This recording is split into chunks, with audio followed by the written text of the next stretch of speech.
a Enterprise encontra ninguém menos que Abraham Lincoln em um planeta aparentemente inabitável. E tudo não passava de um teste sobre os conceitos de bem e mal em The Savage Curtain, episódio da terceira temporada de Jornada nas Estrelas que vamos revisitar agora.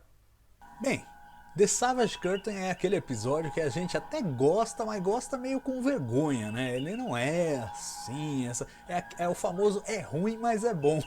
Ele tem algumas coisas muito interessantes, muito cativantes, mas ao mesmo tempo é um episódio assim muito desestruturado, tem um ritmo meio esquisito, muito tempo a bordo da Enterprise, a trama se arrasta, tem uma série de problemas, né? E dá pra entender por que essa trama tá tão cheia de problemas aí na reta final da terceira temporada, o pessoal já bem desanimado lá, com pouca esperança de renovação da série para um quarto ano, então tava todo mundo meio caidaço, né? E claro, um dos mais derrubados era o próprio Gene Roddenberry, o originador dessa história aí, uma história que tem uma origem lá nas raízes de Star Trek, né?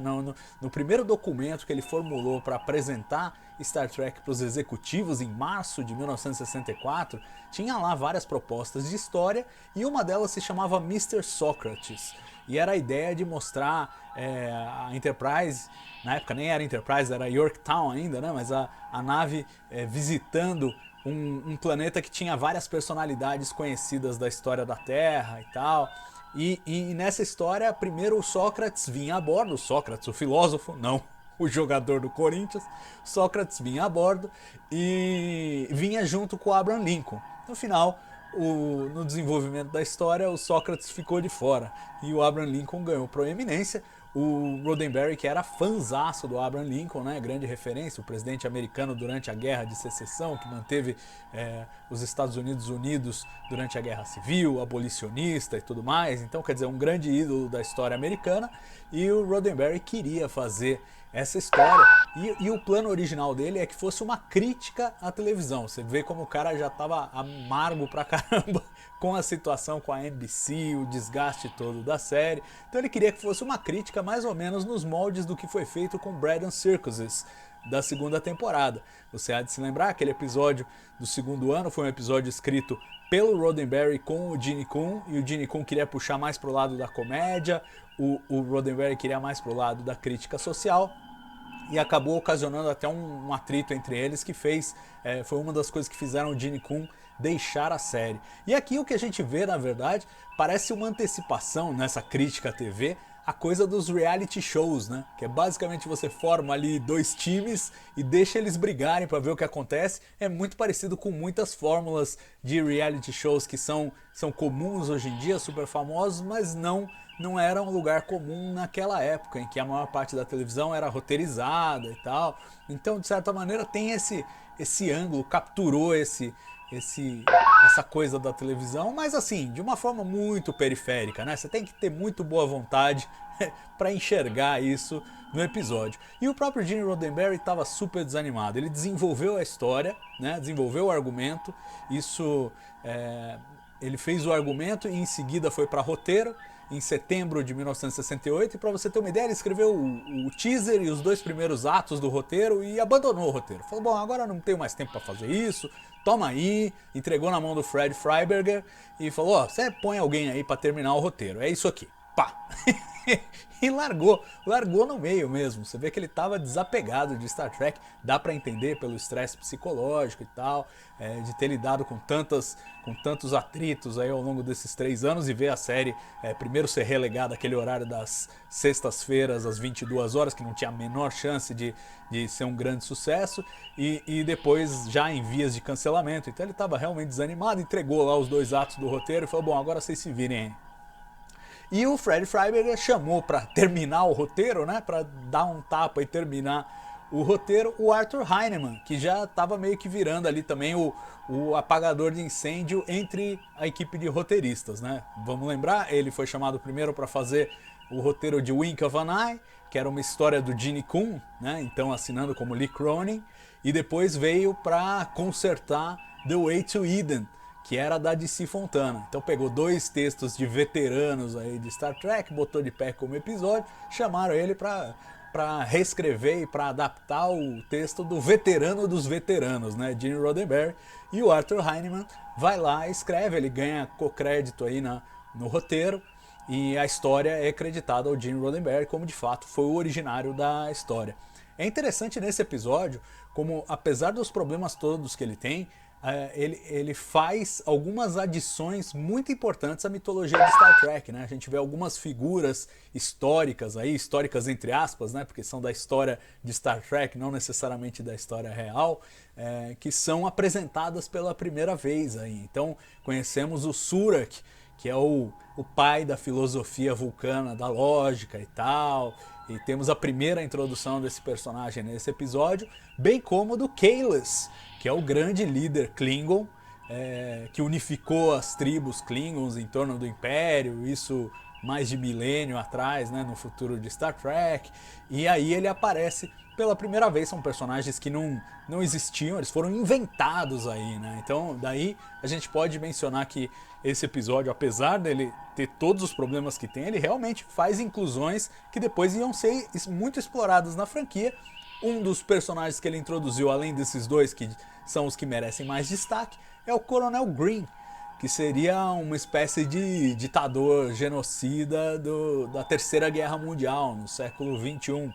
Né? E ele é introduzido aí, e todos esses três personagens tiveram uma exploração posterior na franquia de Star Trek, né? O Surak principalmente em Enterprise, assim como o Coronel Green também em Enterprise, e o Kahless evidentemente em A Nova Geração, né? Onde você tem um foco maior nos Klingons e tal, e você trabalha com o Kahless. Tem até aquele episódio do 6º ano da Nova Geração, Rightful Heir, que mostra um clone do Kahless, né? Então é interessante como esses personagens ganharam vida depois de terem sido introduzidos aí. Fora eles, tem o Lincoln, que é um personagem real, entre aspas, né? Quer dizer, é uma versão fictícia, mas de um cara que existiu. E o Gengis Khan, também uma versão fictícia de uma pessoa que existiu, mas assim, esse coitado nem fala tem no episódio. Assim como a Zora, que também seria uma espécie de alienígena malvada aí, que também nem falas ela tem no episódio.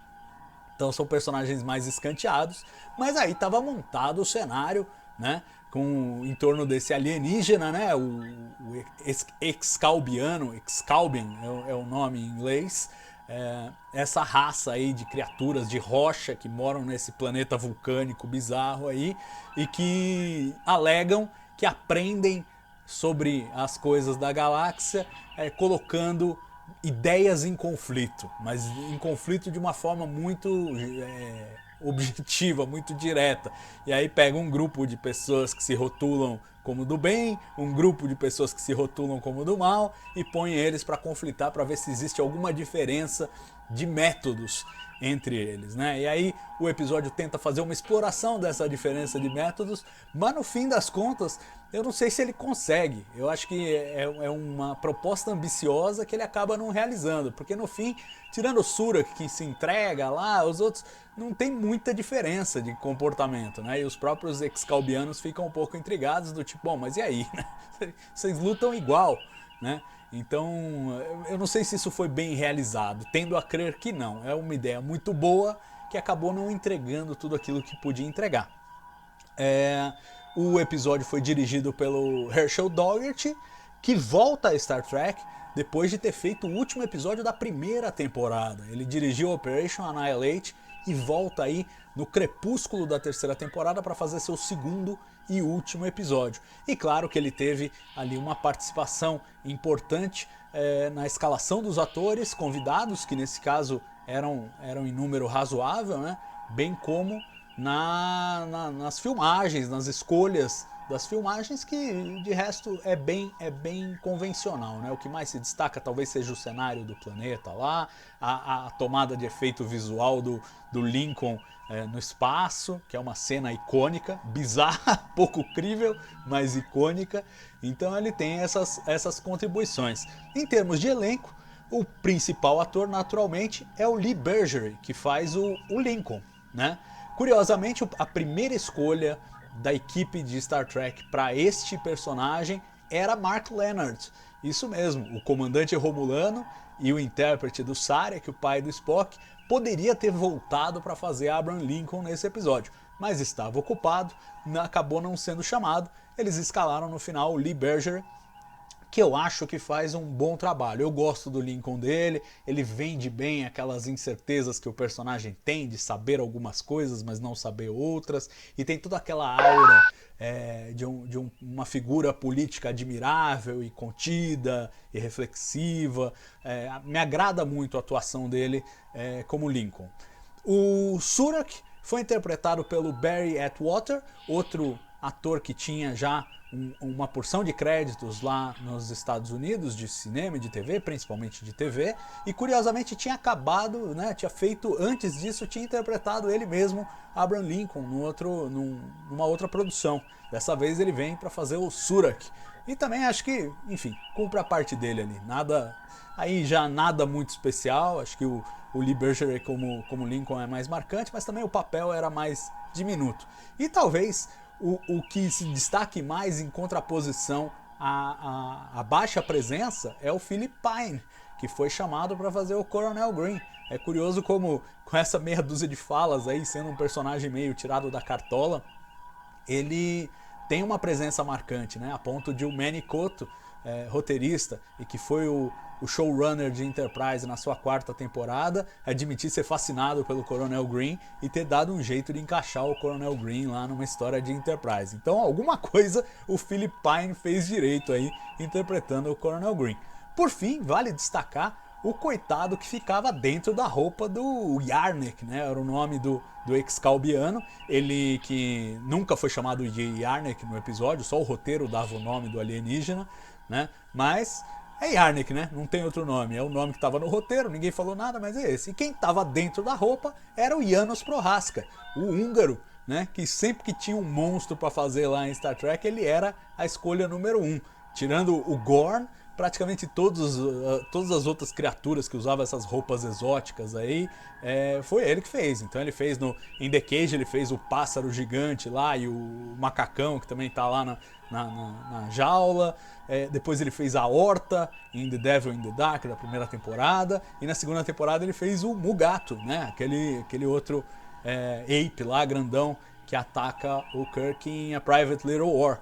Então ele sempre era chamado para isso, foi chamado aí para fazer o Yarnek, uma figura também, embora a gente veja que seja meio falsona a roupa lá, tal, até que é convincente.